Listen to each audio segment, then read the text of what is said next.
Hello दोस्तों, आपने अपनी मेहनती कमाई से बैंक या फिर पोस्ट ऑफिस में जो भी इन्वेस्टमेंट कर रखी है उस पर मिलने वाले इंटरेस्ट पर टीडीएस ना कटे।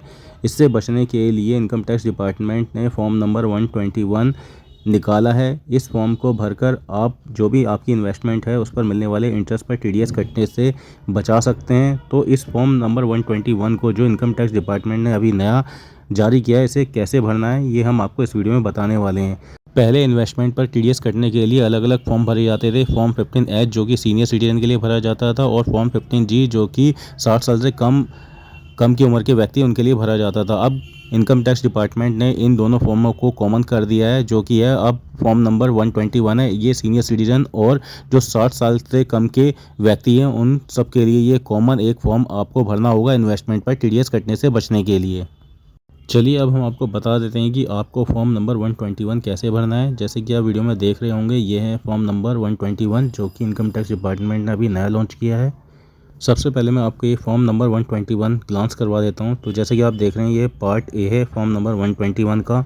तो इस तरीके का दोस्तों ये फॉर्म है, फॉर्म नंबर 121। ये पार्ट 1 का पोर्सन है और ये है सेकंड पेज जो कि पार्ट बी है। तो इस तरीके का आपको जो नया फॉर्म 121 है वो मिलने वाला है इन्वेस्टमेंट पर टीडीएस कटने से बचने के लिए। तो चलिए अब मैं आपको इसे भरकर दिखा देता हूँ कि आपको ये कैसे भरना है। चलिए अब हम आपको फॉर्म नंबर 121 को भर के दिखा रहे हैं। जैसे कि आप देख रहे हैं, ये फॉर्म नंबर 121 का पार्ट ए है, जिसमें सबसे पहले आपको डिटेल ऑफ डिक्लेरेंट नंबर 1 पे आपको अपना नेम टाइप करना है, नेम लिखना है। जो भी आपका नाम है वो यहाँ पर आप लिख लेंगे। नंबर 2 में आप अपना जो एड्रेस है वो लिख लेंगे। एड्रेस लिखने के बाद नंबर 3 में आपको परमानेंट अकाउंट नंबर, जो भी आपका पैन नंबर है वो यहाँ पर पॉइंट नंबर 3 में परमानेंट अकाउंट नंबर में आप लिख लेंगे। उसके बाद 4th नंबर पॉइंट में स्टेटस में आपको इंडिविजुअल लिखना है। उसके बाद रेजिडेंशियल स्टेटस में आपको रेजिडेंट लिखना है। और पॉइंट नंबर 5A में if resident individual whether age is 60 years और more at any time during the tax year. अगर आपकी एज 60 साल से कम है तो आप यहाँ पर नो वाले ऑप्शन पर टिक करेंगे। अगर एप्लीकेंट की उम्र 60 साल से ऊपर है, सीनियर सिटीजन की श्रेणी में आते हैं, तो यहाँ पर आप येस वाले ऑप्शन पर टिक करेंगे। उसके बाद 6 नंबर पॉइंट में ईमेल आईडी, यहाँ पर आप अपनी ईमेल आईडी लिख लेंगे। उसके बाद पॉइंट नंबर 7 में कॉन्टैक्ट नंबर, यहाँ पर अपना कॉन्टैक्ट नंबर मेंशन कर देंगे, जो भी आपका कॉन्टैक्ट नंबर रहेगा। उसके बाद पॉइंट नंबर 8 में tax year for which declaration is made, यहाँ पर आप अपना टैक्स ईयर लिख लेंगे 2026 टू 2027। उसके बाद यहाँ पर डिटेल्स ऑफ इनकम, तो यहाँ पर आप अपनी इनकम की डिटेल्स फिल कर लेंगे।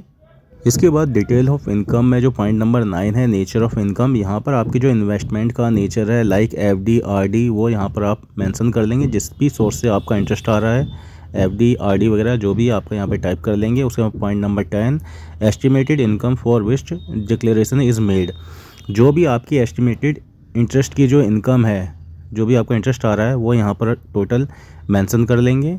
उसके बाद 11 नंबर पॉइंट में detail of form number 121 other than this form file during the tax year if any, जो भी आपने इस टैक्स ईयर में इसके अलावा जो फॉर्म 121 फिल किया है वो यहाँ पर आप मेंशन करेंगे। अगर किया है तो यस करेंगे, अदरवाइज़ नो यहाँ पर कर देंगे।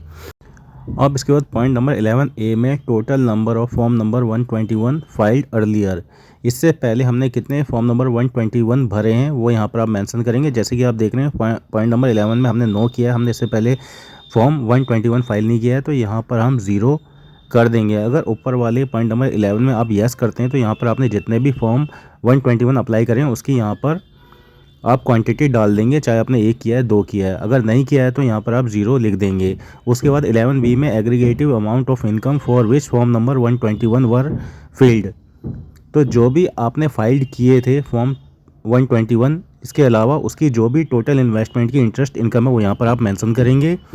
उसके बाद पॉइंट नंबर 12 में aggregate amount of income for which declaration is made during the tax year sum of column 10 and 11B, तो जो भी आपकी यहाँ पर जो फॉर्म नंबर 121 जो अब आप भर रहे हैं और दूसरा जो आपका 11B में जो आपने मेंशन किया है, अगर आपने कोई अदर फॉर्म 121 फाइल किया है किसी और बैंक में तो उसकी जो इनकम है उन दोनों का टोटल आप यहाँ पे पॉइंट 12 में मेंशन करेंगे।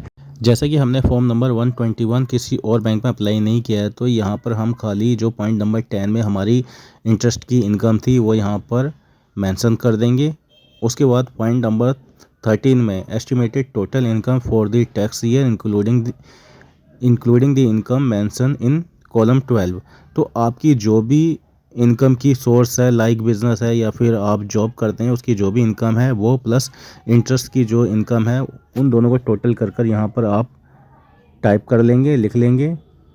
इसके बाद पॉइंट नंबर 14 में details of the ITR filed for previous to tax year. अगर आपने ITR फाइल की है तो उसकी डिटेल यहाँ मेंशन कर देंगे, अदरवाइज़ आप इसे ब्लैंक छोड़ देंगे। तो हमने फॉर्म पॉइंट नंबर 14 तक फिल कर दिया। अब इसे हम ऊपर की तरफ मूव करेंगे और यहाँ पर डिक्लेरेशन में आई के अंदर यहाँ पर एप्लीकेंट का जो नाम है वो यहाँ पर लिख लेंगे। उसके बाद एप्लीकेंट का permanent account number, pan number भी यहाँ पर लिख लेंगे। उसके बाद पॉइंट नंबर 3 में यहाँ पर टैक्स ईयर मेंशन कर देंगे और पॉइंट नंबर 4 में भी टैक्स ईयर मेंशन कर देंगे। दोस्तों फॉर्म नंबर 121 का फर्स्ट पेज यहाँ पर हमने फिलअप कर लिया। अब नेक्स्ट पेज में चलते हैं। नेक्स्ट पेज में दोस्तों यहाँ पर आपको प्लेस, जिस भी प्लेस में आप रहते हैं वो यहाँ पर आप लिख लेंगे और उसके बाद डेट में, जिस भी डेट में आप बैंक में या फिर पोस्ट ऑफिस में ये फॉर्म 121 सबमिट करवा रहे हैं वो डेट यहाँ पर मेंशन कर लेंगे। उसके बाद सिग्नेचर ऑफ द डिक्लेरेंट, जो भी डिक्लेरेंट है, एप्लीकेंट है, उसका यहाँ पर सिग्नेचर कर लेंगे। उसके बाद नेम में डिक्लेरेंट का नेम यहाँ पर लिख लेंगे। तो दोस्तों ये पार्ट 1 हमने फॉर्म 121 का कंप्लीट फिल कर लिया है। पार्ट भी आपको भरना नहीं है। तो दोस्तों यहाँ पर हमने जो फॉर्म 121 है TDS कटने से बचने के लिए, वो यहाँ पर आपको पूरा प्रोसेस उसका यहाँ पर फॉर्म को भरने का हमने दिखा दिया है। अब आप ये जो फॉर्म है 121 अपने बैंक या फिर पोस्ट ऑफिस में सबमिट करवा देंगे तो आपका जो भी इंटरेस्ट है इन्वेस्टमेंट का, वो अगर आपकी TDS रेंज से आप उस रेंज में नहीं आते हैं, डिडक्शन रेंज में टैक्स की, तो आपका जो है इंटरेस्ट पर TDS नहीं कटेगा। तो दोस्तों इस तरीके से आप अपना नया फॉर्म 121 भर सकते हैं और अपने इन्वेस्टमेंट पर मिलने वाले इंटरेस्ट पर TDS कटने से बच सकते हैं। आई होप कि दोस्तों आपको हमारी ये वीडियो बहुत अच्छी लगी होगी और आपके लिए हेल्पफुल हुई होगी। अगर आपको हमारी वीडियो अच्छी लगी और आपके लिए हेल्पफुल हुई हो तो इस वीडियो को लाइक करें, अपने दोस्तों और फैमिली मेम्बर के साथ शेयर करें, सो दैट वो भी अपना फॉर्म 121 कैसे भरा जाता है वो जान सकें और अपनी इन्वेस्टेड इनकम पर मिलने वाले इंटरेस्ट पर TDS कटने से बचा सकें। दोस्तों अगर आपने हमारे चैनल को अभी तक सब्सक्राइब नहीं किया तो हमारे चैनल को सब्सक्राइब भी जरूर कर लें। चलिए अब हमको मिलते हैं किसी नई इन्फॉर्मेटिव वीडियो के साथ। तब तक के लिए नमस्कार, धन्यवाद।